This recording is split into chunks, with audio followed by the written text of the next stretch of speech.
Celestial yìí ti gbogbo wa ni. Kò gbọ́dọ̀ bàjẹ́. Ìjọ mímọ́ yìí ti gbogbo wa ni. Kò gbọ́dọ̀ dàrú o. Gbé kémi gbé. Kò gbọ́dọ̀ bàjẹ́. Láíláí. Gbé kémi gbé o. Kò gbọ́dọ̀ dàrú o. Celestial yìí ti gbogbo wa ni. Kò gbọ́dọ̀ bàjẹ́. Ìjọ mímọ́ yìí ti gbogbo wa ni. Kò gbọ́dọ̀ dàrú o. Gbé Kémi gbé. gbé gbé gbé gbé gbé gbé gbé. Kò gbọ́dọ̀ dàrú o. Ká fọwọ́sowọ́pọ̀ kó má ṣe bàjẹ́ láíláí. Kí wọ́n gbé kémi gbé kó má ṣe dàrú o. Gbé kémi gbé àní kò gbọ́dọ̀ bàjẹ́ láíláí. Ìjọ Ọlọ́run ni kì í ṣe tènìyàn rárá o. Celestial yìí ti gbogbo wa ni. Kò gbọ́dọ̀ bàjẹ́. Ìjọ mímọ́ yìí ti gbogbo wa ni. Kò gbọ́dọ̀ dàrú o. Gbé Kémi gbé. gbé gbé gbé gbé gbé gbé gbé. Kò gbọ́dọ̀ dàrú o. Bàbá àwọn ọ̀ṣọ́fà sọ wípé ẹnikẹ́ni tó bá bàjẹ́ abẹ́nikẹ́ni tó bá pín sí méjì òun àpínlẹ̀ àtọ̀nà ẹ̀sìn méjì ẹ má jẹ́ ká dàrú. Ìjọ Ọlọ́run ni ká fọwọ́sowọ́pọ̀ kó lè máa ga sí i. Ìjọ mímọ́ yìí ti gbogbo wa ni. Kò gbọ́dọ̀ bàjẹ́. Celestial yìí ti gbogbo wa ni. Kò gbọ́dọ̀ dàrú o.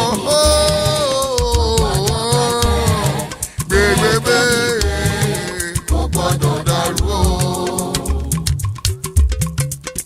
nínú ìjọ náà ẹ jẹ́ ká bára wa lò fẹ́. Ká fífẹ́ ṣe. Ká sowọ́pọ̀ kó lè tẹ̀síwájú. Ká sowọ́pọ̀. Onípìnlẹ̀ ti fi ìpìlẹ̀ lélẹ̀ o. Ká fífẹ́ ṣe. Dáadáa ló yẹ ká máa mọ́lé lórí. Ká sowọ́pọ̀. Ká wà nínú ìṣọ̀kan ká wà nínú ìfẹ́. Ká fífẹ́ ṣe. Ìṣọ̀kan àti ìfẹ́ máa lójú o. Ká sowọ́pọ̀. Kọ́mọdé fẹ́ra wọn dénú ká gbà fẹ́ra wọn dénú. Ká fífẹ́ ṣe. Kọ́ má pín sí yẹ́lẹyẹ̀lẹ o. Ká sowọ́pọ̀. Torí pé ó ń bọ̀ wá ṣe dájọ́ fún mi àti rẹ̀ ó ń bọ̀. Ó ń bọ̀ wá ṣe dájọ́. Nínú ìjọ mímọ́ yìí o. Fún mi àti rẹ̀. Wá ṣèdájọ́ ọkùnrin. Ó ń bọ̀ Wá ṣèdájọ́ wá ṣe obìnrin. dájọ́. Láti fún wa gẹ́gẹ́ bí iṣẹ́ wa nínú ìjọ yìí o. Àti rẹ̀. Èwo ló mọ́lé o? Ó ń bọ̀ Ṣé dáadáa ni o? dájọ́. Àbí búburú ni o? Fún mi Hey! àti rẹ̀. Yẹ̀wà rẹ̀ wò. Ó ń bọ̀ Yẹ̀wà rẹ̀ wá wò. ṣe dájọ́. Yẹ̀wà rẹ̀ wò nínú ìjọ o. Àti Torí rẹ̀. pé ó ń bọ̀ o. Ó ń bọ̀ Láti fi fún wa wá gẹ́gẹ́ bí ṣe iṣẹ́ ọwọ́ dájọ́. wa. Fún mi àti rẹ̀. Chosen to invite me for this program. And I think, as you said, it's something that we spoke about a couple of days ago, and it's come to reality. And hopefully, we get a lot of people out there who are ready to contribute and ask questions and express their own feelings as well. Because what we're doing is that we're just having a conclave where we're discussing things, discussing ideas, but this is an opportunity for other people to put their ideas together, and hopefully we'll be able to actually come to some sort of consensus or be able to breed new ideas to move ourselves forward. So thank you. So thank you very much, Prophet Michael Bakare, our dear shepherd, all the way from Edmonton. Today is the maiden edition of this program, and we will be touching so many areas. We will be reviewing the effect of COVID-19 pandemic on the church. What lesson can we draw from this? What is the way forward for us as a church? Also, tomorrow is the Pentecost Day for the year 2020. What is the significance of Pentecost Day? And as a church, Celestial Church of Christ, why are we having this remembrance in our church? Why are we celebrating Pentecostal Day? What is it? Why are we having it in our church? We're also going to be looking at that today. There is also this big question that is out there that people have been arguing about. Is Celestial Church a Pentecostal church?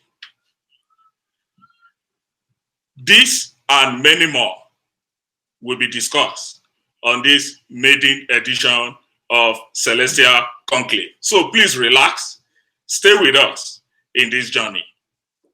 So first and foremost, Prophet Michael Bakare, how is it in the city of Edmonton, Canada? Is everything back to normal now?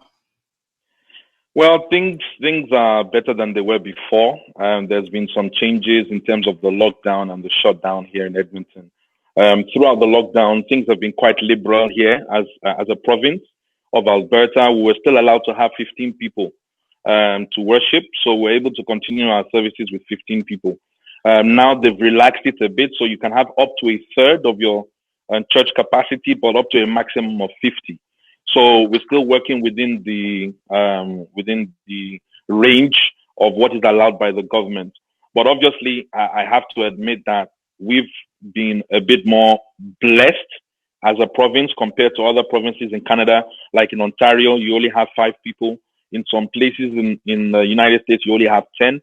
In the UK, for example, I think you can only have 2. In Nigeria, I think a lot of places are being shut down totally.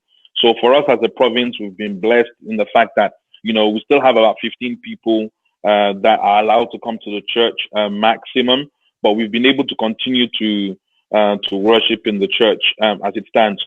But, things have had to change. So we don't have the holy water at the entrance of the church anymore. Instead of that, we have the only bodies stand at the door with a bottle of perfume, and we anoint everybody's hands as you come into the church, so they can use that to do the sign of the cross before they come in. So we try to make sure that we structure our service in and around the recommendations of the government without betraying our doctrine and without betraying our faith. And it's been quite a difficult balance, but we thank God we've been able to do that so far. And we social distance, we keep a distance within the church, the way we arrange the chairs. We've ordered a temperature gun, and we're going to be checking people's temperature before they come into the church to make sure that they're safe. We've got sanitizers in different parts of the church environment. So, we're trying to adapt to the recommendations and trying to make sure that we still are true to our faith. Many people have tried to throw away the baby with the bathwater and say, oh, government has said this, therefore we ban that in our church, we ban this in our church. All that does is waters down our doctrine. If it's not important during COVID-19, therefore it's not important after COVID-19. So there's some certain things that we have to, rather than jettison those things, we have to look at ways we can do them and still fall within the guidelines of the government. So it's been a challenge, but God has been very faithful to us. God has been very faithful to us on those issues. Thank you very much, Prophet Bakare. Also here in Calgary, Alberta, where we live, of course, we're in the same province. So whatever happens in Edmonton is also exactly what is happening here in Calgary as well. Yes. So it's still the same thing. Also looking at it, as at the time we cross over to this new year, no one envisaged that a big pandemic like COVID-19 will hit the world. We all went about our usual activities until news started coming in that some people are getting infected and this virus is spreading all over the world. This necessitated government of many nations shutting things down in their various countries. What has been the effect of COVID-19 in our world and the church, Celestial Church of Christ? Well, when we look at the issue of COVID-19, the thing you started with was prophecy. You started with prophecy. No one envisaged COVID-19 to come. No one prophesied that COVID-19 was coming. First and foremost, let us break it down to the bare bones, okay? Let's assume somebody came now and said, okay, in 2020, there's going to be a pandemic, okay? Let us just assume a prophet came out and said, there's going to be a pandemic, and they sent a circular around all Celestial Church of Christ. What are we going to do? What is it that the church is going to do? Pata pata, they'll say, bath with stream water. Everybody kneel down in your churches, wipe them with candle, and then do samiye. You know what I'm saying to you? You see, we cannot be fanatical as Christians. We cannot be fanatical as Christians. We have to be very sensible and begin to think things through in a logical and a spiritual manner. Okay? Whether somebody prophesied about it or not, it is here. Okay? Now it comes down to this. Is the pandemic from Satan? Is the pandemic from God? Okay? That is the basic question. But underneath that question is this. If it's from God, then God did it. Whether any prophet prophesies it or not, it will happen. Whether we like it or not. All the prophecy gives us is foreknowledge of it happening. You understand what I'm trying to say to you? All the prophecy does is give us a foreknowledge of it happening. Okay? But even if it's Satan that did it, Satan cannot do it without the implicit permission from God. So even if Satan is the one that said, I want to destroy the whole world, I want to disrupt everything, God still knows about it. It's not without the knowledge of God. So what Christians supposed to do in this period, in this pandemic, is realign ourselves with God so that we can understand the message he's trying to give us within the mess. You see what I'm saying to you now? There is a message God is trying to transmit to us within the mess. This is not the time for us to sit down and begin to break coconuts or to start down and start doing videos. Oh God. No. It is for us to say that God, we know how great you are. We know how great you are. For you have permitted the world to shut down. So that the things that we express as valuable to us has become, of no value. The things that we felt that were so important. Do you know how many times people tell you that, I can't come to church because I go to work? Well, they can't go to work anymore. You know what I'm trying to say to you? The children are not going to school anymore. God has broken down the whole of society. And in order for us to really understand the message God is trying to transmit, our heart needs to break down again and rebuild with the foundation of the word of God. Okay.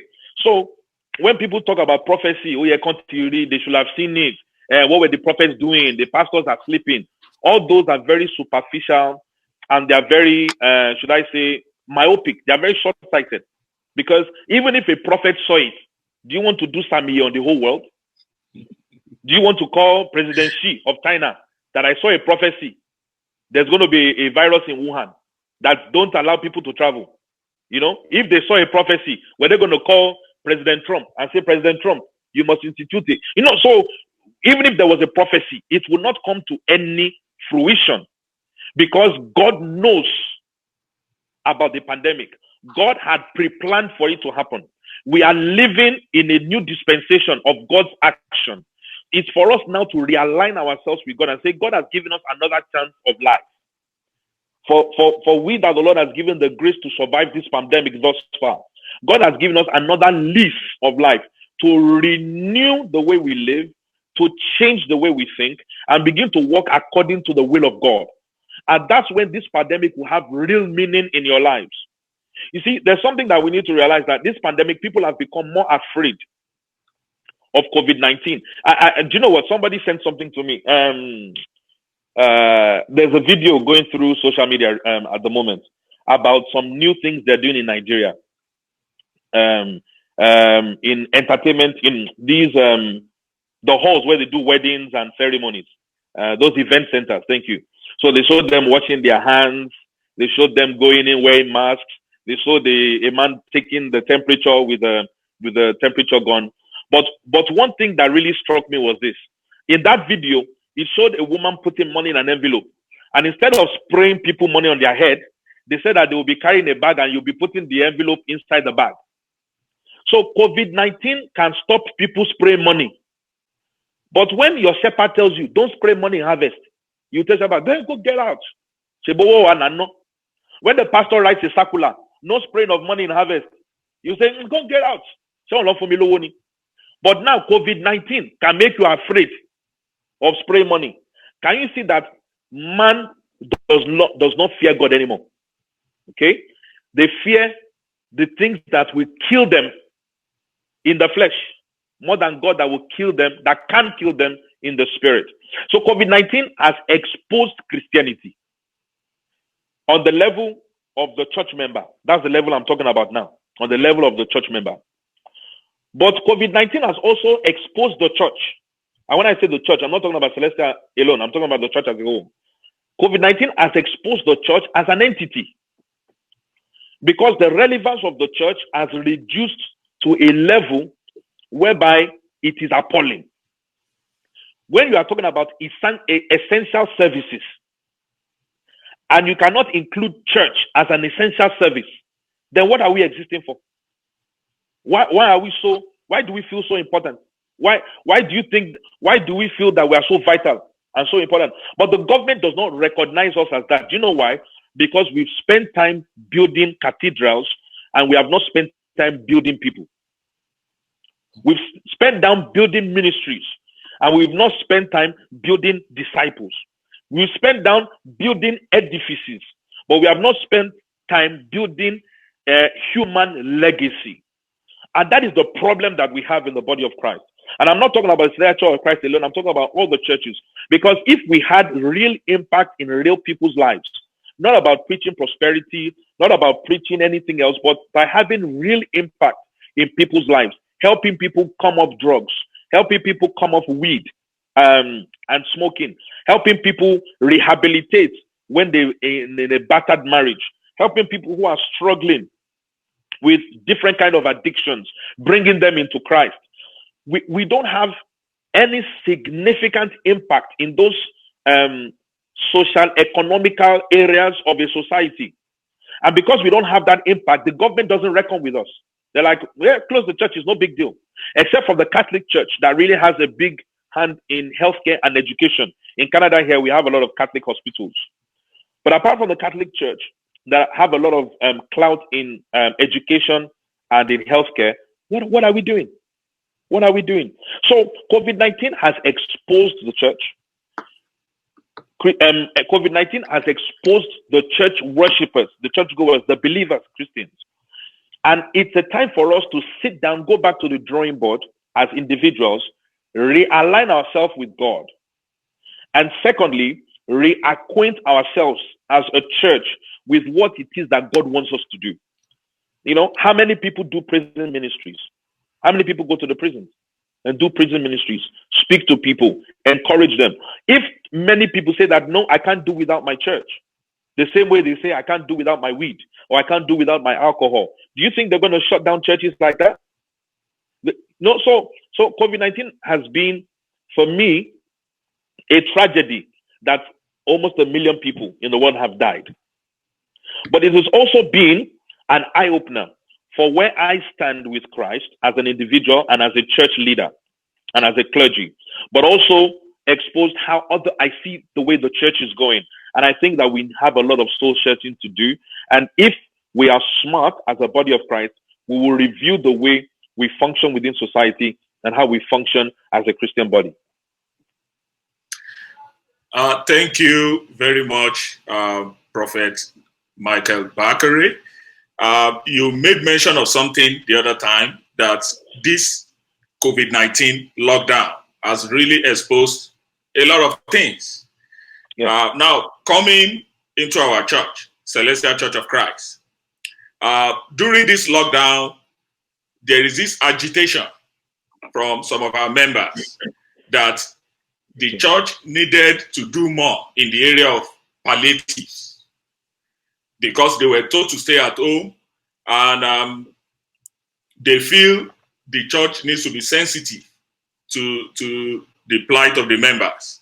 Do you think, as a church, we did very well in this area? Well, it's a very complicated question. Okay, the reason why I say it's a complicated question is we can never do enough. Okay? We can never do enough. So if you're asking me, do you think have we done well? Do you think we've done well in that area? The obvious answer is no. Okay? But even if we did 100 times more than we're doing now, it still won't be enough. Because people started from a very, very, very low level in their life. A lot of people started from poverty. So what COVID-19 did is push them into abject poverty. Do you see what I'm trying to say to you now? So no matter what a church or a ministry or a body does, I'm trying to say to you, we didn't do enough. And that's exactly what the problem is. You see, I was listening online. There were a lot of discussions going on regarding tithing. Okay, and I'll come back to that question you spoke about regarding tithing. And there were a lot of people saying that churches should not pay tithes during COVID-19, and churches should be using their tithing for something else. Members should be sending their tithes to their family in Nigeria. People, so there was a lot of issues going on social media. I tend not to comment on these kind of things because I have a couple of colleagues I tend to speak to about things like this, and we share ideas together, and we really think things through. We don't always agree, but we always come to a conclusion, whereby we can understand each other's point of view. You understand? And when it came to the issue of tithing, for me, I found it very weird that in the pandemic of COVID-19, people said we shouldn't pay tithes. Why?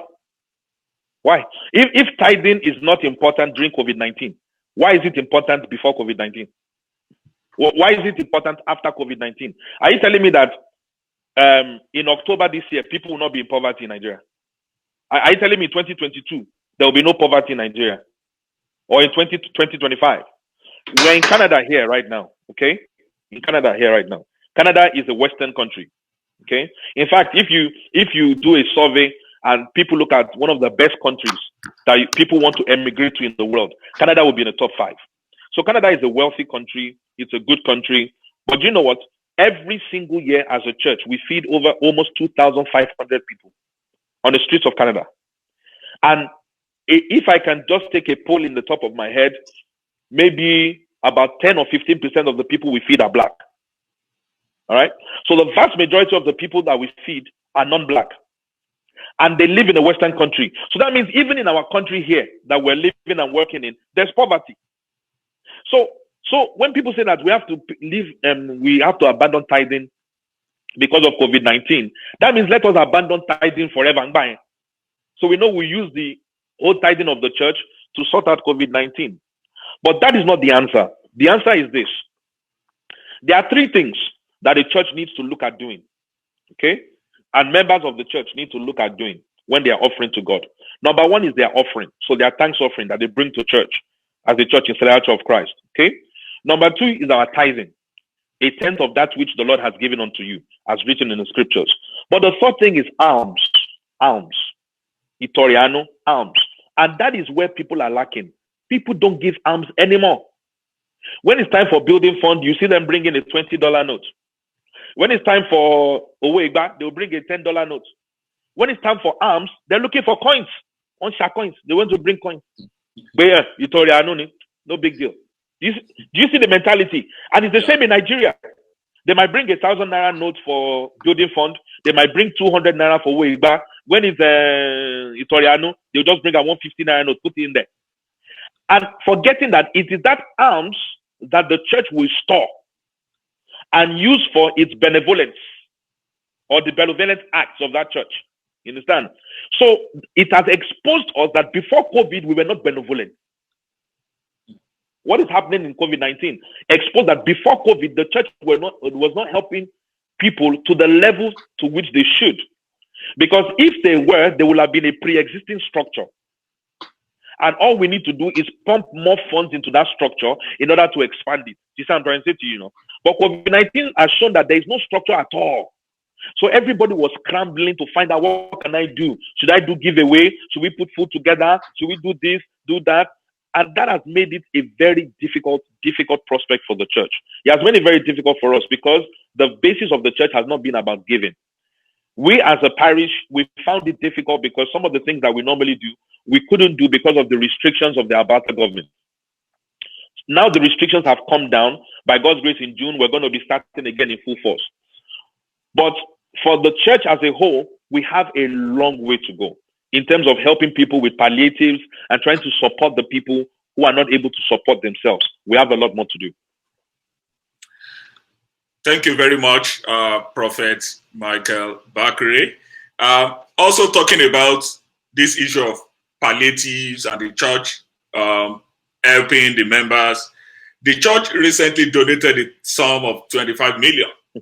I know this is a very controversial topic because this has attracted a lot of reaction.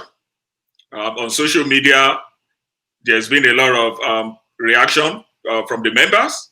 Some felt that the church has not really done well. Some felt that the church did very well because we cannot continue to operate in isolation, that we have to be involved in whatever that is going on in our country. Some actually said that. And also to me, I think this is a good thing from the church by getting involved in what is going on in the country. I believe as a church, we need to do more. So I think it is a good gesture from the church, from my own point of view. But from your own point of view, what do you think about this? Well, that's an interesting question. Thank you for giving. I've tried to avoid addressing this question in public. I know. You've brought me out today. Now, you see, we have to be very circumspect as a church. And when I say church, I'm talking about the body of Christ, members of Celestia. We have to be very, we have to look at things in a holistic manner. Okay? So the question I will have posed to those people opposed to the donation is, what should we use the 25 million for? Okay? What should we use the 25 million for? Is it to provide food for every member of Celestial Church of Christ worldwide? Is it to pay the house rents for people? I mean, do you know what I'm trying to say to you? The responsibility of the church are the clergy. Okay? The responsibility of the church are the clergy. And as you are aware, that the church had set up a system where they wanted to get people's account numbers in order to make sure that the clergies are given some sort of money to support them through this time. Because, you know, the churches are closed. These people are paid a percentage of what comes in the parish every week. So if nothing is coming in, they get a percentage of nothing. Okay? But also, as a church, if you are not able to contribute to the functioning of your community or society, you lose relevance. Okay? You lose relevance. If you're not able to contribute to the functioning of your society and your community, you lose relevance. Now, Celestia could have donated a different number of things. We could have donated hospital beds. We could have donated ventilators.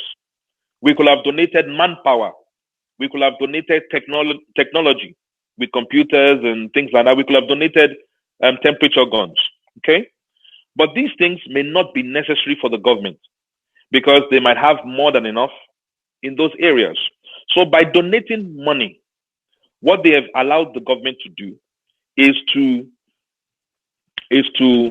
make the decision on how best to disperse these funds for the betterment of the people. This is what I'm trying to say to you now. Yeah. You see, when people say that, the government they're going to swallow the money, they're going to embezzle the money, but people pay taxes. Are you going to stop paying taxes because somebody's going to embezzle the money? They will close down your business. See what I'm trying to say to you now? If the government embezzles the money, is not a reason, okay, not to be benevolent. It's not a reason not for you to be a member of the society in terms of doing things. Now, I think what brought people's anger is this, is that the amount of things the church are doing concerning the shepherds is not visible, okay, and has not been in place before this COVID-19 came into place. So people felt that the shepherds have been abandoned and they've not been looked after. There might be genuine anger there because, listen, it's not easy. In Nigeria, for example, you know, you can build your church on your land, no big deal. Shepherds abroad, you are paying rent every month. You are paying electricity every month. You are paying heating every month. And then all of a sudden, one moment, no income coming in because your church has been closed down. And the people are still going to collect all their money. You see what I'm trying to say to you now? So it's difficult for everyone as a shepherd. But the church has a responsibility to their people, but they also have a responsibility to the community. And remember, the church is registered as a charity. Celestial Church of Christ is registered by the Charity Commission in Nigeria.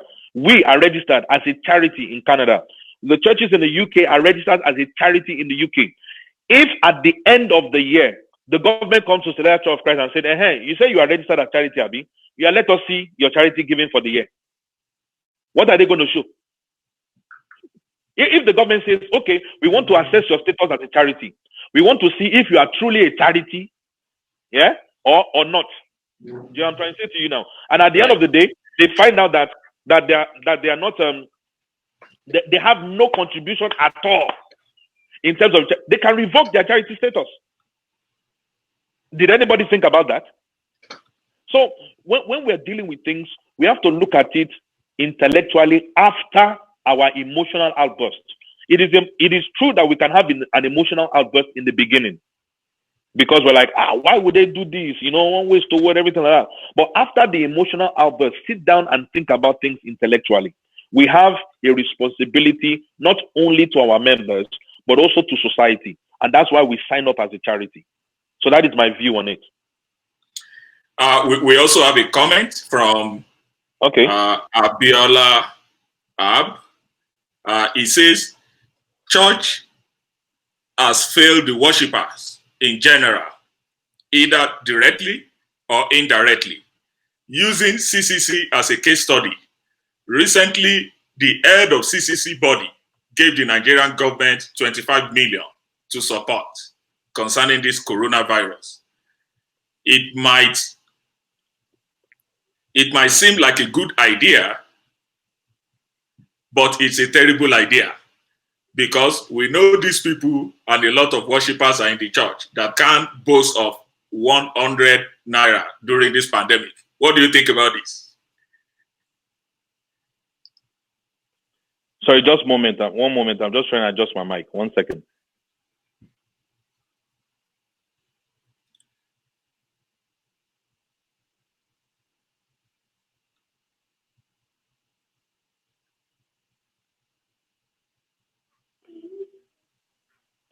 Hallelujah.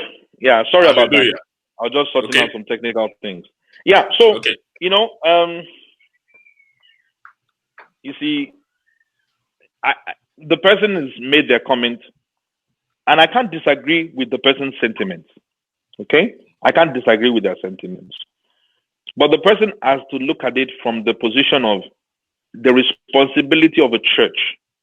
The responsibility of the church is not only to the worshippers. The responsibility of the church is also to the community and society. Okay? It's easy as a worshipper to look at things in that narrow view.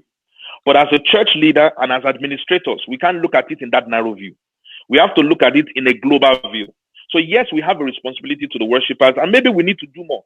I said earlier on that we need to do more. We can't do enough. If we do 100 times more than we are doing now, it still won't be enough. So we need to do more. So I agree with you.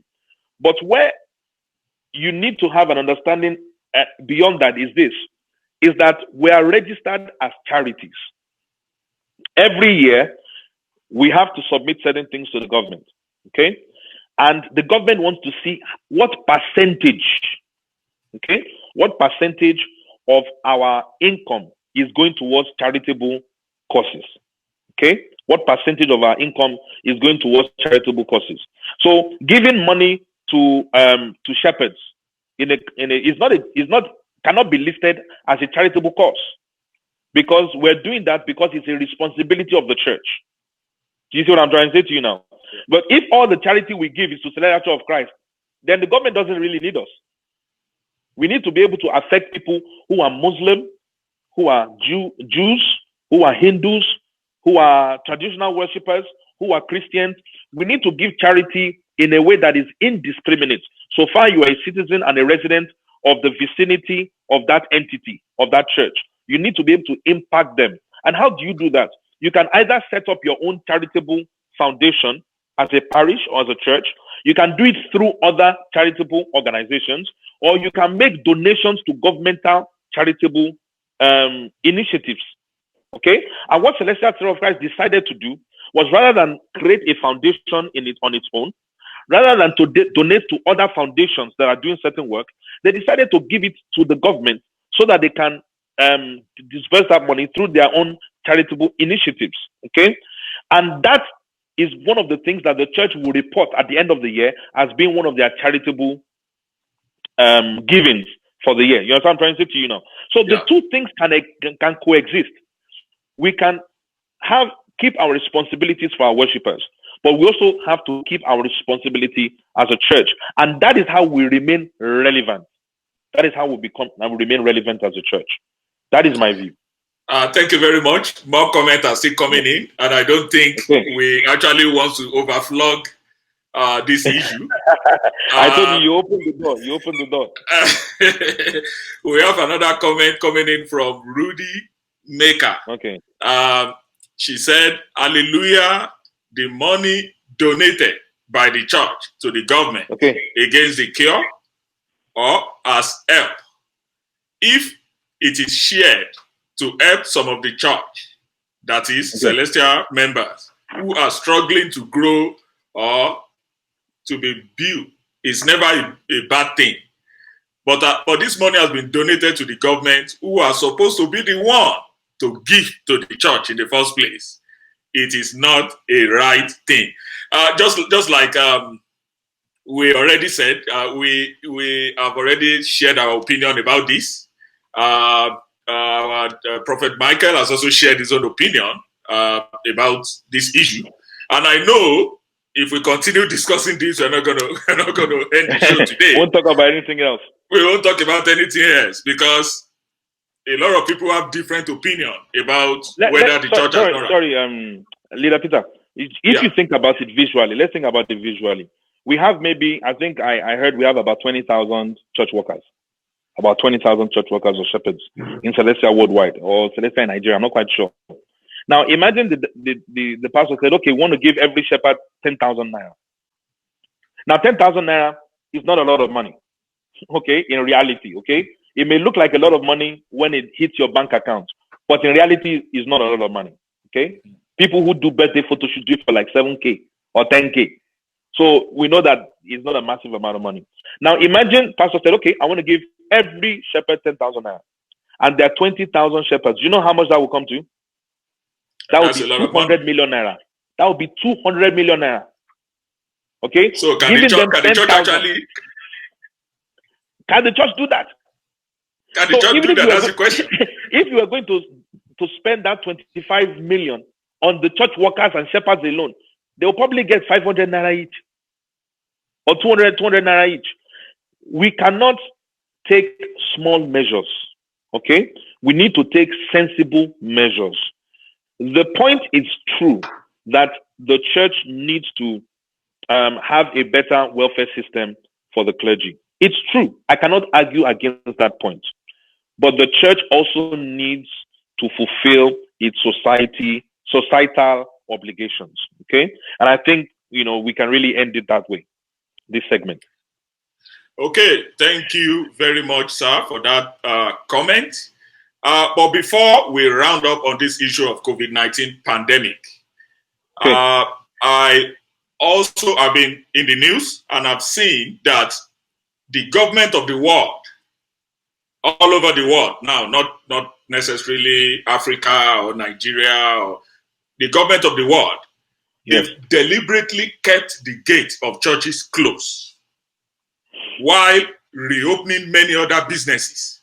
Some open parks, beaches, some other establishments have all been open. Why are the government doing this? What is responsible for this?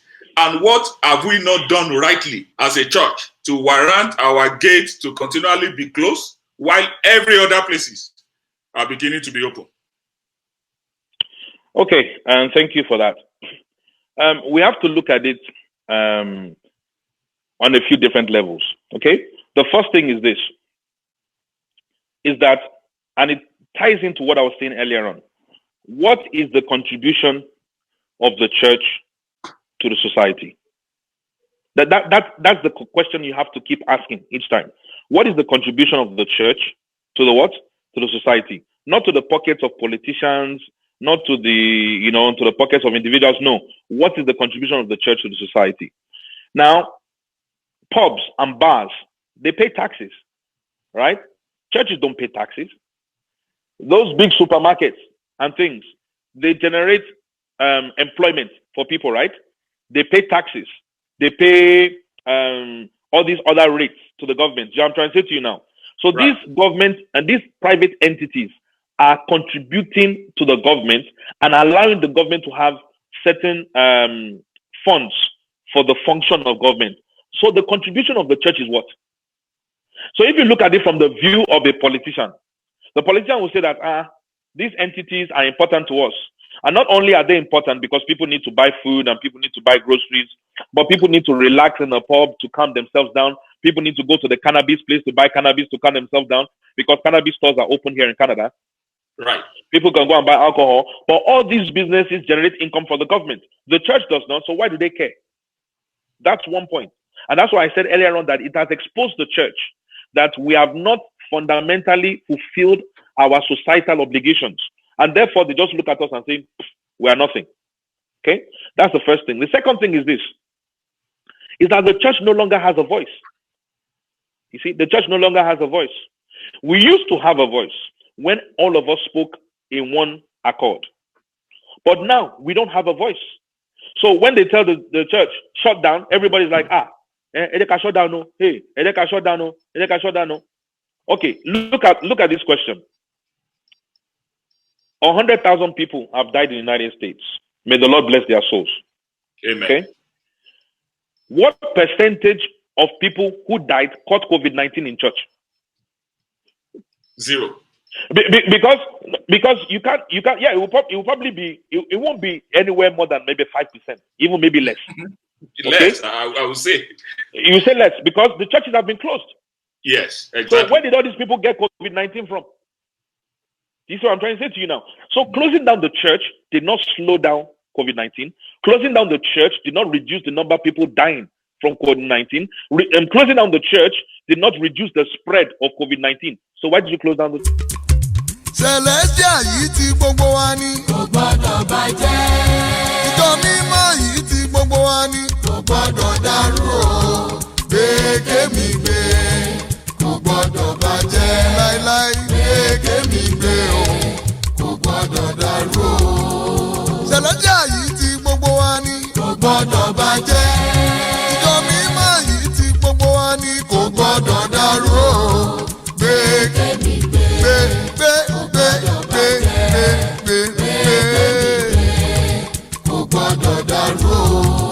Ká fọwọ́sowọ́pọ̀ kó má ṣe bàjẹ́ láíláí kí wọ́n gbé kémi gbé kó má ṣe dàrú o gbé kémi gbé àní kò gbọ́dọ̀ bàjẹ́ láíláí ìjọ Ọlọ́run ni kì í ṣe tènìyàn rárá o. Celestia yìí tí gbogbo wa ní kò gbọ́dọ̀ bàjẹ́ ìjọ mímọ́ yìí tí gbogbo wa ní kò gbọ́dọ̀ dàrú o gbé kémi gbé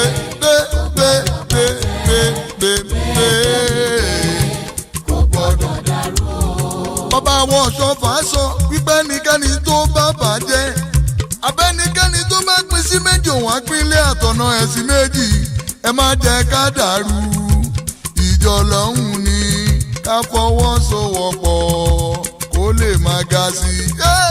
Ìjọ mímọ́ yìí tí gbogbo wa ní kò gbọdọ̀ bàjẹ́. Celestia yìí tí gbogbo wa ní kò gbọdọ̀ dàrú o.